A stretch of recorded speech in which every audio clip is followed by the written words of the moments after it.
Hello my fellow gamer, it's Griffin here and welcome to another POE 2 video. Today I wanted to share with you my Monk Invoker progression with Ice Strike build that crushes the 15 maps. It can clear entire packs of enemies in one hit and can dash from pack to pack with lightning speed. But how did we achieve this, and more importantly, is it fun to play? Let's talk about it. Let's dive in. Playstyle. To say that this build is a lot of fun would be an understatement. After playing the Cast on Minion Death Comet build presented in the last two videos, I thought that build would be the pinnacle of fun and damage within the builds of PoE 2. Well, I thought that until I played this build. This Monk Invoker Ice Strike build is phenomenal.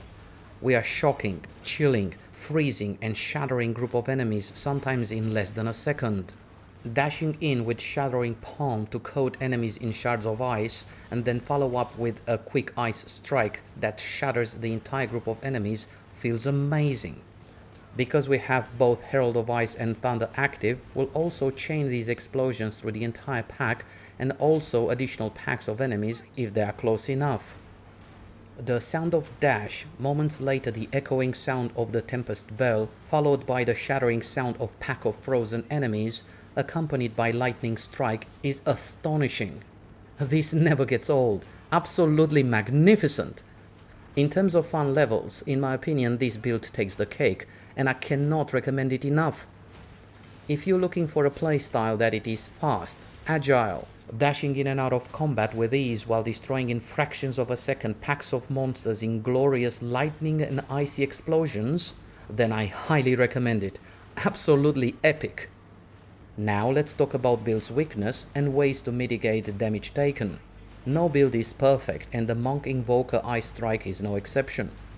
Although our character is almost elemental resistance capped, has very high evasion and very good amount of energy shield, the chaos damage, poison and chaos damage over time ground effects can be problematic. I tried to transition to a Chaos Inoculation build, but felt a bit too early because needed a bit more energy shield and high freeze and stun thresholds. Being so mobile and not staying in one spot for too long can also be considered a defensive mechanic. Being able to destroy entire packs of enemies with such speed while monsters don't have time or cannot retaliate obviously works in our character's favor, as in many cases by the time enemies start to wind up their attack they are already being frozen or shattered. That being said, we need to prepare against more resilient enemies and bosses. We are using Wind Dancer and Ghost Dance skills. Wind Dancer is a buff that gains stages, offering more evasion per each stage. If our character gets hit by a melee attack, it will consume all stages and will damage and knock back enemies around. Ghost Dance is also a buff that gains Ghost Shrouds over time. If our character gets hit, it will consume a Ghost Shroud to recover energy shield equal to a percentage of our evasion. These two defensive layers are fantastic and work very well together.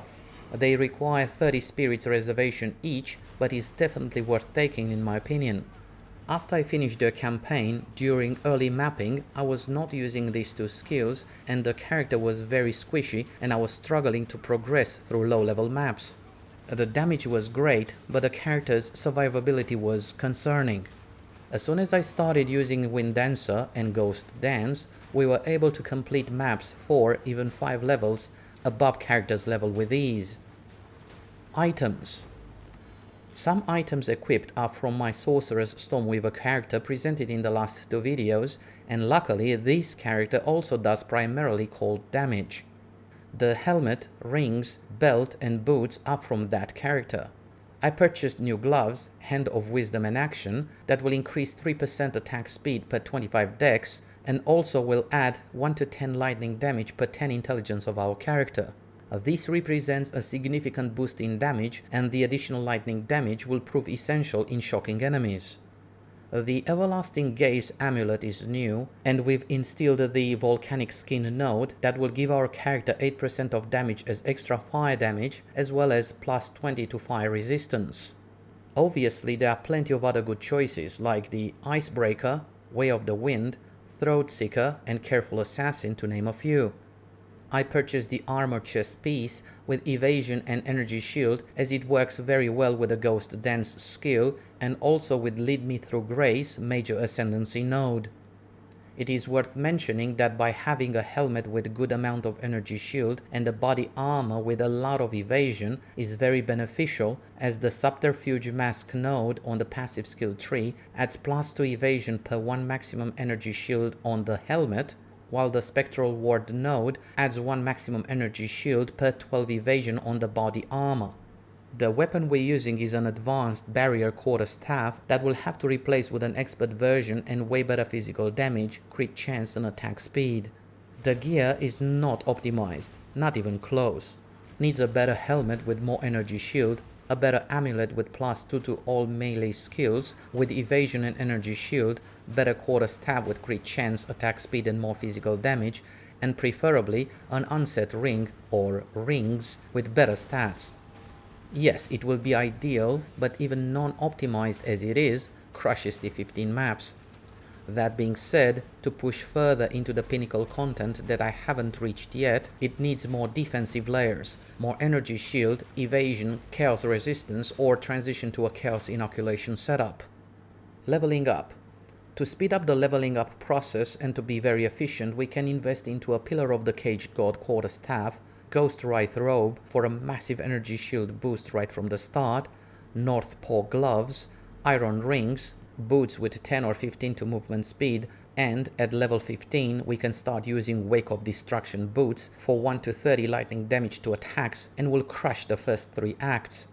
This will allow our character to get the first 2 major Ascendency points as well. Later we can respec once we find gear with better damage, defenses and resistances. Passive skill tree. We prioritize damage, attack damage, elemental damage, crit chance, crit damage and quarterstaff damage. Attack speed is extremely important as well. Regarding defenses, we prioritize evasion and energy shield nodes.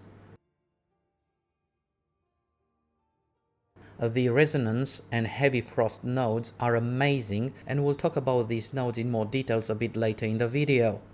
Most likely we'll transition to a chaos inoculation setup in the near future once we'll get better gear with more energy shield and evasion. Gems. The gems we're using are Ice Strike with martial tempo, primal armament, heft and concentrated effect. For the 5th support we'll most likely use Rage support gem. Shattering Palm is an amazing skill and we're using magnified effect, maim and blind. This skill is the one that creates all the juicy ice and lightning explosions in combination with the Herald of Ice and Thunder. Shattering Palm also serves as a defensive skill. Besides coating enemies in shards of ice that will explode once enough damage has been dealt, it will also slow enemies' movement by 30% by using maim and will lower their accuracy by using blind. Both maim and blind lowers enemies' evasion as well. Great combo and synergy between skills and support gems. Tempest Bell with lightning infusion, conduction, overcharge, font of rage, and for the 5th support most likely will be close combat. Herald of Ice with cold infusion, biting frost, inevitable critical and cold penetration. Herald of Ice cannot freeze, therefore we can use biting frost to consume the freeze on the already frozen enemies and do 50% more damage with this skill. Herald of Thunder with Innovate, Execute, Persistence and Long Shot. Herald of Thunder cannot shock, therefore we'll use the shock supports on the Tempest Bell, and we have a lot of lightning damage provided by Hand of Wisdom and Action Gloves to shock enemies quickly. Shocking and killing shocked monsters will happen quite often, therefore Herald of Thunder will be triggered often as well. The next skill is Cast on Freeze and will use Frost Wall, Frost Bomb, Hypothermia and Eye of Winter. Frost Bomb and Hypothermia will reduce enemies' cold resistance way below 0, while Eye of Winter affects enemies with critical weakness that makes hits against these enemies to gain 0.5% crit chance, stacking up to 20 times. I'm considering buying an unset ring that will give us an additional skill slot for a 2nd Cast on Freeze setup. In this case, we'll use Frost Bomb with Strip Away and Hypothermia with Heightened Curse on the 1st Cast on Freeze gem, and Frost Wall and Eye of Winter on the 2nd one. but that's most likely going to be in a part 2 alongside other changes to be able to go against higher and more challenging content, so stay tuned for that. Combat Frenzy gives our character a frenzy charge every time it freezes, electrocutes or pins an enemy no more than once every 1.95 seconds for a level 15 gem. Earlier I mentioned Resonance node on the passive skill tree. Once we take Resonance node, we'll get a power charge instead of a frenzy charge. This is how we get power charges so often. Wind Dancer with Clarity and Ghost Dance with Precision. There are other powerful and useful skills to consider like Charge Staff, Hand of Chayula, Mantra of Destruction, Charge Infusion, Grim Feast, Arctic Armor, and even another custom freeze skill mentioned earlier. So it needs further testing, and having one unset ring or two will be really beneficial and will make the build even stronger, but so far I haven't found one with stats and resistances we needed that was also within the budget. Ascendency. We started as a monk and we've selected the Invoker Ascendency. I've tested the different Ascendency nodes, but I think the one to consider first is Sunder My Enemies. Critical hits ignore non-negative monster elemental resistances. We've mentioned earlier the Heavy Frost node on the passive skill tree, and for this node, hits ignore non-negative elemental resistances of frozen enemies.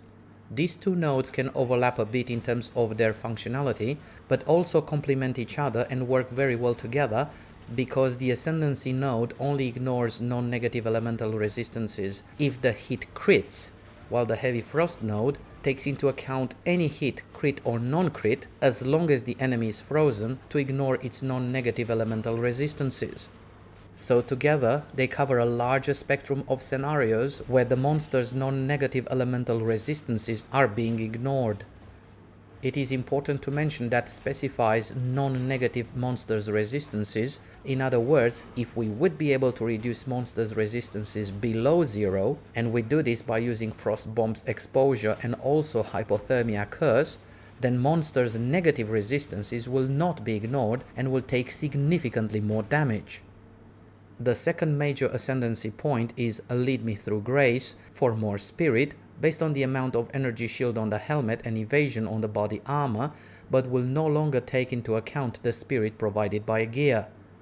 The third major Ascendency point is I Am the Thunder. The reason we choose this node is that we do primarily cold damage, and this represents additional lightning damage that help in building up and shocking enemies.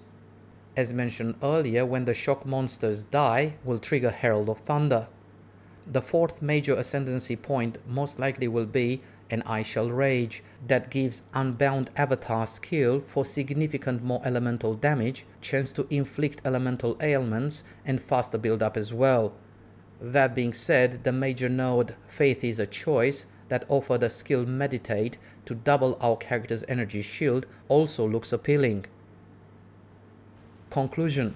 The build is outstanding, powerful, very fast, has good defensive layers but obviously not indestructible, and most importantly is extremely enjoyable and fun to play. It is flexible regarding certain gear choices, skills and support gems, so feel free to experiment and find the one that best suits your playstyle.